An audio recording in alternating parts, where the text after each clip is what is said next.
បាទសូមជម្រាបសួរពុកម៉ែបងប្អូននៅក្នុងបណ្ដាញសង្គម YouTube ទាំងអស់ថ្ងៃនេះអូនមានអត្ថបទលើកទឹកចិត្តមុននឹងចូលដល់អត្ថបទលើកទឹកចិត្តសូមពុកម៉ែបងប្អូនជួយចុចជាវនិងចុច Subscriber ម្នាក់មួយផងបាទមានថ្ងៃខ្លះយើងព្យាយាមខ្លាំងណាស់តែលទ្ធផលមិនបង្ហាញអ្វីឡើយវាធ្វើឲ្យចិត្តយើងស្ងប់និងសង្ស័យលើខ្លួនឯងតែសូមកុំភ្លេចរុក្ខជាតិមួយដើមមិនលូតលាស់ភ្លាមនៅថ្ងៃដាំទេវាត្រូវការពេលវេលា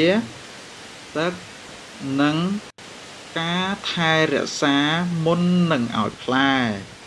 ជីវិតក៏ដូចគ្នាការខិតខំថ្ងៃនេះ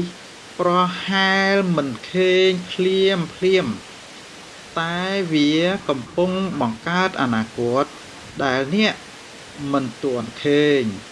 កុំប្រៀបធៀបផ្លូវរបស់អ្នកជាមួយផ្លូវរបស់អ្នកដទៃព្រោះពេលវេលានិងវាសនារបស់មនុស្សម្នាក់មិនដូចគ្នាទេបើគ្មាននរណាលើកទឹកចិត្តអ្នកសូមក្លាយជាមនុស្សនោះសម្រាប់ខ្លួនឯងប្រាប់ខ្លួនឯងថាខ្ញុំនៅតែបន្តទោះបីយឺតក៏ដោយថ្ងៃណាមួយភាពអត់ធ្មត់នឹងឈ្នះភាពលំបាកហើយអ្នកនឹងដឹងថា